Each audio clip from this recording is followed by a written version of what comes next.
Hey there everybody, it's Nathan Cool with nathancoolphoto.com, and in this tutorial I want to show how to do some of the basic flash compositing for real estate photography so that you can take something that starts out like this and ends up looking like this.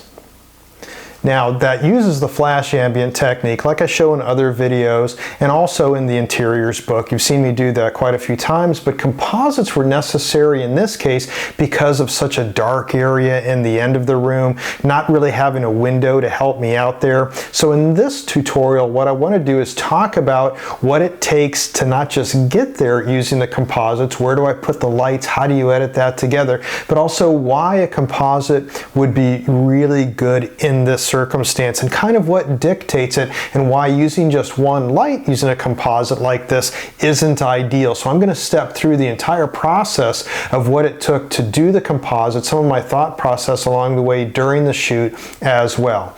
Now a lot of this is covered in much greater detail in my new lighting guide, the lighting guide for real estate photography. You won't need it for this particular video, but it could help. And if you'd like to check that out, there's a link to it in the description for this video.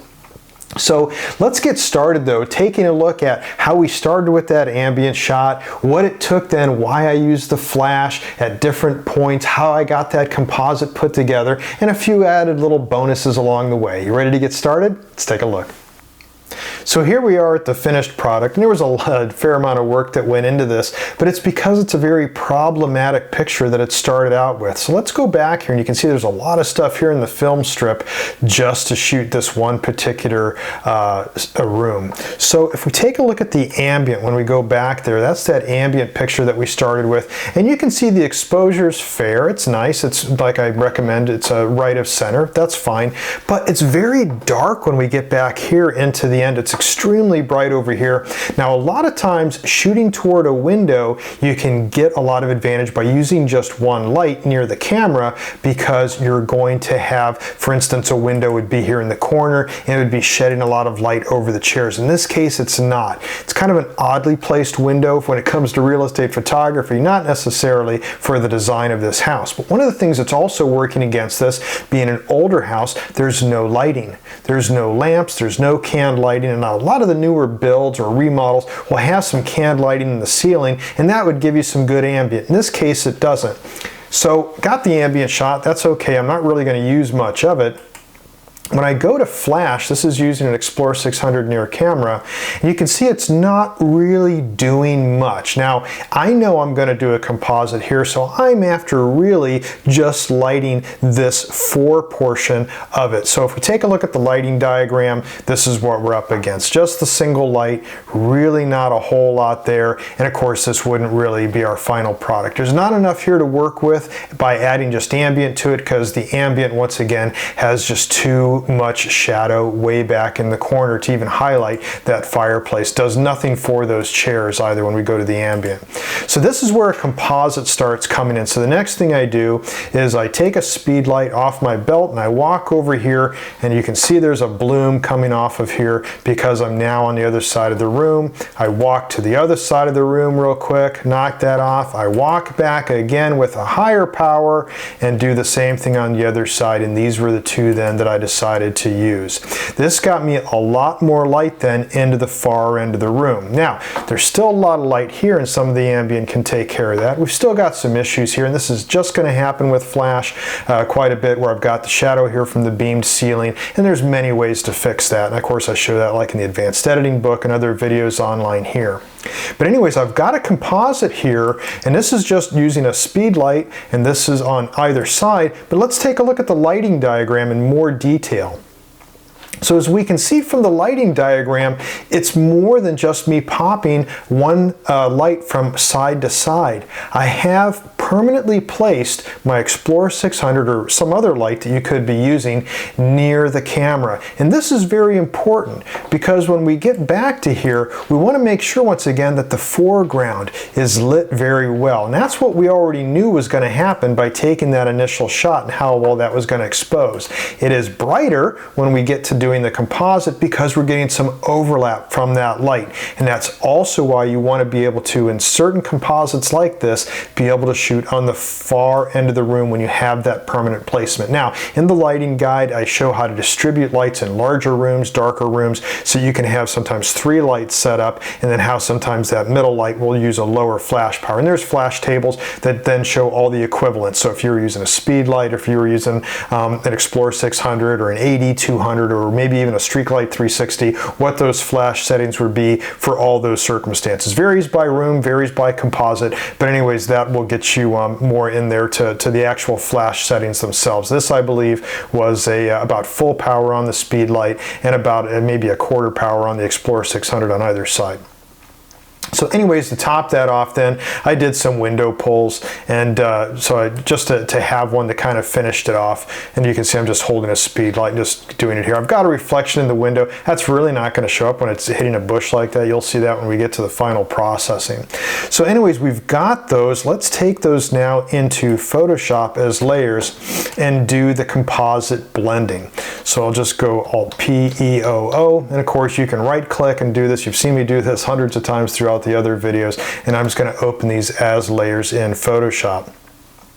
Now, I've got that ambient to do the flash ambient blending, but once again, it really doesn't buy me a whole lot because I can get some natural shadows, but I don't have any natural light in that far end of the room. So I'll use the action that I do all the time, which just turns that into luminosity mode, which, by the way, is very important. We want luminosity mode, not normal mode for this. We'll be defeating the purpose. If you go back here and you take a look at that ambient shot, the colors are all over the place. If you leave this in normal mode, you're going to get, there's green cast, red cast, all kinds of awful looking ambient colors. You don't want that. You want it in luminosity mode so that it throws those colors away.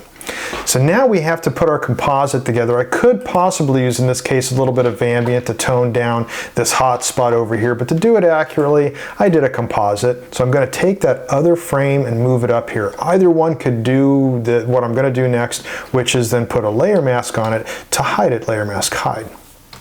I'm going to use a brush at about, let's say, a 30% flow, and then I'll just tap in some of that to even out that lighting. So this is coming from that other light, and now I've got a composite. I'll even add a little bit over here on the chair. If I add too much, then I'm going to add myself in. Don't want to do that. Got to be careful that you don't show up.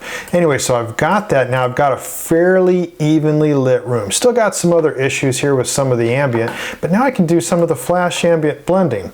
Since I don't want to use much of the ambient, I'm going to take that brush flow down to just 10%. You can see that's up here, and I was using keyboard shortcuts to do that.